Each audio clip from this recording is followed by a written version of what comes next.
Bismillahirrahmanirrahim. Berjumpa lagi di program Cahaya Hati PC Igra Cilenyi. Assalamualaikum warahmatullahi wabarakatuh. Alhamdulillahilladzi amarna bidzikrihi fi jami'il awqat wa nahana an ittiba'i syahwan wassalatu wassalamu ala Muhammadin sayyidul bariyat wa ala alihi wa sahbihi al-a'immatus syahad amma ba'd. Hadirin wal hadirat yang Allah muliakan. Para ilmuwan menyebut abad ke-21 ini sebagai the age of anxiety or restlessness, yaitu abad yang penuh dengan kegelisahan, abad yang penuh dengan kecemasan. Tawuran antar warga merajalela di mana-mana. Tayangan porno aksi, tayangan pornografi, narkoba di mass media menjadikan ancaman bagi anak bangsa. Yang tak kalah dahsyatnya, resesi ekonomi yang melanda seluruh lapisan warga. Kondisi tersebut jelas telah menimbulkan beban psikologis bagi kehidupan masyarakat, sehingga munculnya berbagai penyakit psikomatis yang sangat mengerikan.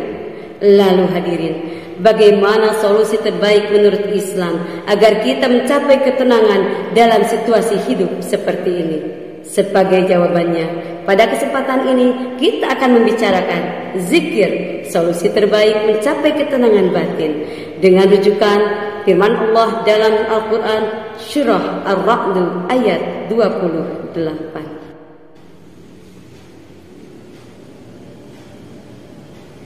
A'udzu billahi minasy syaithanir rajim. Bismillahirrahmanirrahim. Alladzina amanu wa tatma'innu qulubuhum bizikrillah. Ala bizikrillahi tatma'innul qulub. Hadirin rahimakumullah, menurut Imam Ali As-Sabuni dalam kitab Sofwatut Tafasir mengatakan bahwa fungsi dzikir adalah tatma'innul qulub. Yang dimaksud dengan tatma'innul qulub dari ayat tadi adalah tasta'nisu wa taskunu qulubul mu'minin, yaitu yang menenangkan dan menenteramkan hati orang mukmin. Yang lucu hadirin, sudah diberitahu oleh Al-Quran bahwa satu-satunya obat ketenangan hati dan batin adalah dengan dzikir. Orang yang mencari ketenangan hati dan batin lari ke narkoba, lari ke diskotik, lari ke dukun. Malah ada yang mencari ketenangan hati dan batin lari ke kuburan mbah segala. Kata si mbah di dalam kubur kalau bisa bicara, mbah juga dulu mati bunuh diri karena frustasi. Hadirin yang Allah muliakan, bagaimana zikir bisa menenangkan hati dan batin? Jawabannya, karena zikir hakikatnya adalah mendekatkan diri kepada Allah dan mengingat Allah Subhanahu wa Ta'ala yang Maha menguasai hati.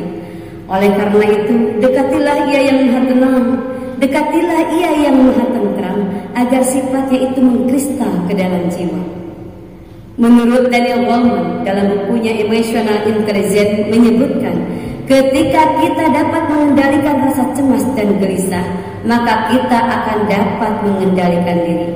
Faktor pengendalian diri inilah yang penting untuk menahan rasa stres, rasa frustasi, dan hilang percaya diri. Ketika kita hilang kendali diri, maka percayalah hidup kita tak akan karu-karuan. Persis seperti pantun, bapak berteduh, ibu masak nasi, bapak selingkuh, ibu gantung diri, kan rugi sendiri ibu. Hadirin rahimakumullah, kalau begitu, bagaimana tata cara berzikir yang benar menurut Al-Quran? Untuk itu, kita simak firman Allah Subhanahu wa Ta'ala dalam surah Al-A'raf ayat 205. وَاذْكُرْ رَبَّكَ فِي نَفْسِكَ تَضَرُّعًا وَخِيفَةً وَدُونَ الْجَهْرِ مِنَ الْقَوْلِ بِالْغُدُوِّ وَالْآصَالِ وَلَا تَكُن مِّنَ الْغَافِلِينَ. Hadirin yang kami hormati, menurut Muhammad Sulaiman Al-Asqari dalam kitab Jiddatut Tafsir min Fathil Qadir, berdasarkan ayat tadi ada 4 cara dalam berzikir agar kita menggapai ketenangan batin. Pertama, wadhkur rabbaka fi nafsika, ay udhkur rabbaka sirran mustaqdiran li'idhamihi wa jalalihi. Hendaklah kita berzikir dengan cara sir dan tersembunyi, semata-mata hanya untuk mengagungkan Allah. Dengan cara zikir sir ini, kita mengendalikan hati kita hanya ingat kepada Allah, dan sekaligus menghindarkan diri kita dari sifat riya, apalagi ingin dipuja mertua atau dipuji suami. Kedua, tadarru'an wa khifatan, ay mutadarru'an alaihi wa khaifan minhu. Hendaklah dalam berzikir itu kita bersikap rendah hati dan bersimpuh di hadapan Allah, membuang segala kecongkakan, membuang segala kesombongan, dan membuang segala keangkuhan kita. Ketiga, kapan waktu yang tepat untuk kita berzikir? Jawabannya, bil guduwi wal asal, ay fis sabahi wal isa, yaitu sejak pagi sampai petang dan dari petang sampai pagi.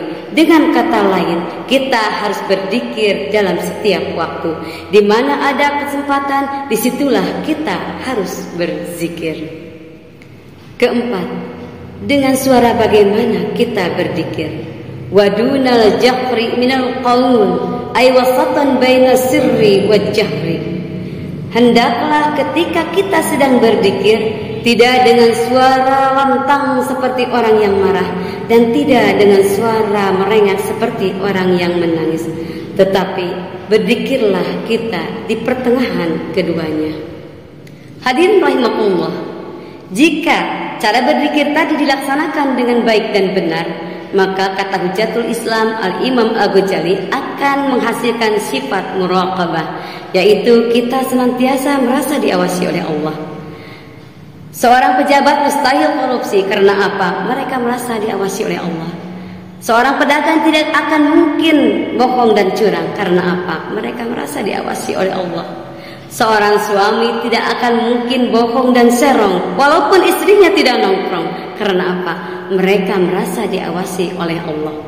Begitu pula para remaja kita yang sedang berdua-duaan tidak mungkin berbuat macam-macam. Karena apa? Karena mereka merasa diawasi oleh Allah. Bukan hanya itu hadirin, ternyata bagi orang yang mendawamkan zikir kepada Allah, mereka dijanjikan ampunan dan pahala yang besar oleh Allah Subhanahu wa taala. Sebagaimana disebut dalam penggalan akhir surat Al-Ahzab ayat 35. وَالذَّاكِرِينَ اللَّهَ كَثِيرًا وَالذَّاكِرَاتِ أَعَدَّ اللَّهُ لَهُم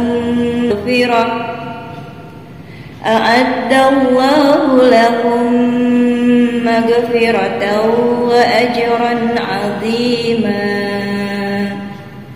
Shadaqallahul azim.